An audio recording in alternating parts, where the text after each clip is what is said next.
Dial up internet কানেকশনের জন্য প্রথমে আপনাকে মডেম ইনস্টল করতে হবে। এই মডেমটি দু ধরনের হতে পারে, এক্সটার্নাল অথবা ইন্টারনাল। আপনার মডেমটি যদি ইন্টারনাল হয়ে থাকে তাহলে আপনি মাদারবোর্ডের পিসিআই কানেক্টরের সাথে আপনার মডেমটি লাগাবেন।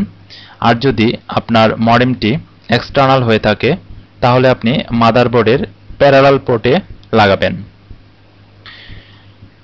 মডেম মাদারবোর্ডের সাথে লাগানোর পর মডেমের শেষের ভাগে আপনি দুটি ফোন লাইন লাগানোর দুটি অপশন পাবেন, একটি লাইন এবং অপরটি ফোন। এই দুটি নামে দুটি অপশন পাবেন। আপনি লাইন অপশনে আপনার ফোন লাইনটি সকেটটি লাগিয়ে দিবেন। এরপর কম্পিউটার রান করালে ফাউন্ড নিউ হার্ডওয়্যার নামে একটি নতুন হার্ডওয়্যার সে উইন্ডোজ ডিটেক্ট করবে। যদি কোনো কারণে নতুন হার্ডওয়্যার ডিটেক্ট না করে তাহলে আমরা মাই কম্পিউটারের গিয়ে রাইট বাটন ক্লিক করব এবং মাই কম্পিউটারের প্রপার্টিসে গিয়ে আমরা হার্ডওয়্যার হতে ডিভাইস ম্যানেজারে চলে যাব। এখানে আমরা মডেমে আমাদের মডেমটি হার্ডওয়্যার ডিটেক্ট করেছে আমরা দেখতে পাচ্ছি। যদি আমরা এখানে এসে দেখতে পাই আমাদের মডেমটি এখানে দেখাচ্ছে না, তাহলে আমরা আমাদের যা করতে হবে,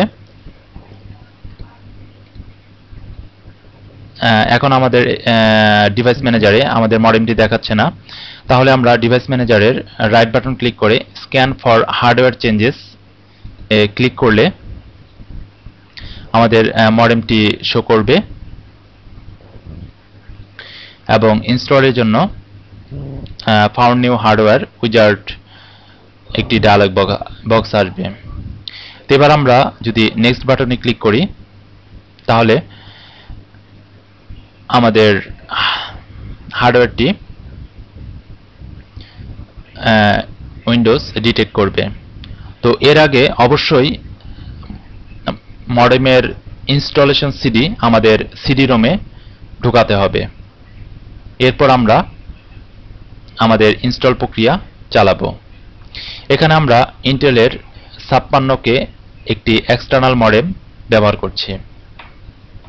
তো আমরা দেখতে পাচ্ছি যে উইন্ডোজ আমাদের হার্ডওয়্যারটি ডিটেক্ট করছে এবং ইনস্টলেশনের জন্য ড্রাইভার খুঁজছে।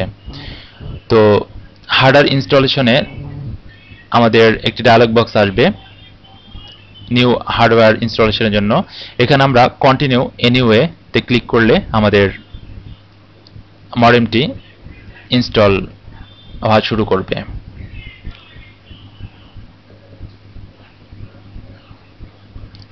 আমাদের কয়েক সেকেন্ড সময় লাগতে পারে আমাদের মডেমটি ইনস্টলেশনের জন্য। আমরা দেখতে পাচ্ছি completing the found new hardware wizard, অর্থাৎ আমাদের মডেমটি সাকসেসফুলি ইনস্টল হয়েছে। এবার আমরা ফিনিশ বাটনে ক্লিক করব। তো এভাবে আমরা আমাদের মডেমটি ইনস্টল করে নিতে পারবো। এরপর আমরা ডিভাইস ম্যানেজার ক্লোজ করে আমাদের সিস্টেম প্রপার্টিসে ওকে করব। তা আমরা নিচে একটি ডায়ালগ বক্স দেখব, found new hardware and work properly, অর্থাৎ আমাদের হার্ডওয়্যারটি সাকসেসফুলি ইনস্টল হয়েছে এবং তা ব্যবহারের জন্য আমাদের মডেমটি প্রস্তুত।